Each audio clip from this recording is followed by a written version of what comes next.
అతి తక్కువ వడ్డీ రేట్లకే పొందండి Punjab national bank home loans, car loans. Zero processing fee, zero documentation charges. వెంటనే మీ బ్రాంచ్ ని సంప్రదించండి. ఉత్తరాంధ్రకే కాదు, యావత్ ఆంధ్ర రాష్ట్రానికి మణిహారం విశాఖ ఉక్కు కర్మాగారం. ఈ వేలాది మంది తెలుగోళ్ళు కలిసి విరోచితంగా పోరాటాలు, త్యాగాలు చేసి సాధించుకున్నటువంటి ఈ విశాఖ స్టీల్ ప్లాంట్ ఈరోజు హాట్ టాపిక్గా మారింది. గత ప్రభుత్వంలో జగన్మోహన్ రెడ్డి గారు నేను విశాఖ స్టీల్ ప్లాంట్ చేస్తానని ఢిల్లీకి వెళ్ళి అక్కడికి వెళ్ళి నా కేసులు ఏం చేస్తారు, నా కేసులు తీస్తారా తీరా అనేటువంటి మాటలు తప్ప ఎప్పుడు జగన్మోహన్ రెడ్డి గారు గత 5 సంవత్సరాలు ఇప్పుడు ఢిల్లీకి వెళ్ళినా ఈ రాష్ట్రానికి ఒక్క పైసా అయినా దేనికైనా సరే నిధులు ఏమైనా తీసుకొచ్చారా? నేను అబద్ధం చెప్పలేదు.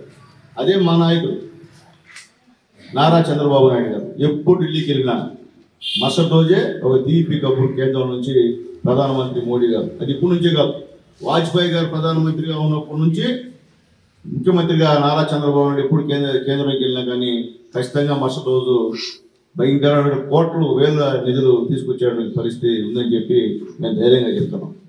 అలాగే గతంలో ఎర్రనాయుడు గారు ఎంపీగా ఉన్నప్పుడు అప్పుడు కూడా ఈ విశాఖ స్టీల్ ప్లాంట్ కోసం కొన్ని కోట్ల రూపాయలు నిధులు తీసుకొచ్చిన పరిస్థితి కూడా ఒకసారి గుర్తు చేస్తున్నాం. అట్లాగే ఈనాడు నిన్న కాక మొన్న అనుకుంటాను 11,400 కోట్లు కేంద్రం కుమారస్వామి గారు ఆంధ్ర రాష్ట్రానికి ఇస్తున్నాము ప్రధానమంత్రి గారి కోరిక మేరకు, అలాగే ముఖ్యమంత్రి గారి కోరిక మేరకు అని చెప్పి చెప్పడం నిజంగా చాలా సంతోషం అని తెలియజేస్తున్నాం. అంటే ప్రాజెక్ట్ కాలేదు, అన్ని గతంలో మా గవర్నమెంట్లో ఆపేసినట్టు అట్టట్టే అన్ని ఆపేస్తే ఇప్పుడు బాబు గారు ముఖ్యమంత్రిగా అయిన తర్వాత, పవన్ కళ్యాణ్ గారు ఉప ముఖ్యమంత్రిగా అయిన తర్వాత పైన మా మోడీ గారు ప్రధానమంత్రిగా ఉన్నారు కాబట్టి ఈరోజు ఈ రాష్ట్రం బ్రహ్మాండంగా అభివృద్ధి పదంలో నడుస్తుందని చెప్పి ధైర్యంగా చెప్తాం. మీరు ఎన్ని చెప్పినా కానీ ప్రజలు మిమ్మల్ని నమ్మే పరిస్థితి లేదని చెప్పి నేను తెలియజేస్తున్నాను. అట్లాగే ఇటీవల ప్రధానమంత్రి మోడీ గారు వైజాగ్ వచ్చారు. వైజాగ్ వచ్చినప్పుడు 2 లక్షల కోట్లు రైల్వే జోన్కి ప్రకటించాడంటే అది మన అదృష్టం. చంద్రబాబు నాయుడు గారు కృషి అని చెప్పి ధైర్యంగా చెప్పారు. 2 లక్షల కోట్లు అంతా ఎంత కాదు రైల్వే జోన్కి. కాబట్టి మా నాయకుడితో, మా చంద్రబాబు నాయుడు గారు, మా పవన్ కళ్యాణ్ గారితో మీరు ఎప్పుడు కూడా సమానం కాదు. మా వాళ్ళంతా అభివృద్ధి వైపే చూస్తారు తప్ప నాశనం చేయడానికి మా వాళ్ళు ఉందని చెప్పి నేను తెలియజేస్తున్నాను. కాబట్టి నేను చెప్పేది ఒకటే, వైఎస్ఆర్సీపీ నాయకులకి మీరు గత 5 సంవత్సరంలో ఏమీ చేయలేదు.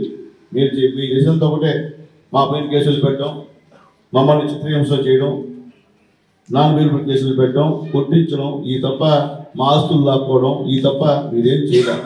కాబట్టి ఈరోజు రైల్వే జోన్కి నిధులు సాధించండి ఎక్కేస్తున్నారు. ఇది ప్రైవేట్ పరం చేస్తాం అంటా ఉన్నారు.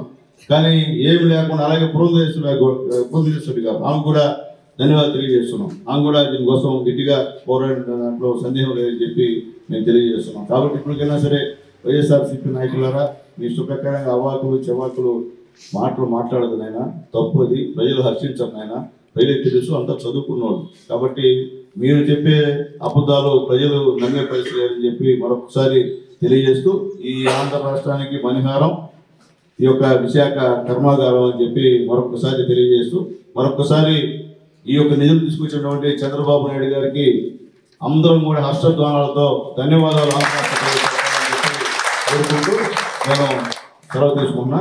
కొత్తపాలెం గ్రామంలో శనగ తనుష్ తేజ, ఈయన రన్నింగ్ రేస్లో మొత్తం నేషనల్లో ఫస్ట్ ప్రైజ్ సాధించాడు.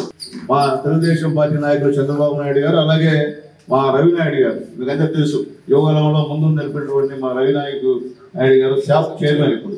కాబట్టి ఆయన ఆధ్వర్యంలో ఈ యొక్క తనుష్ తేజ గారికి 10 లక్షల రూపాయలు గవర్నమెంట్ ఇస్తుంది.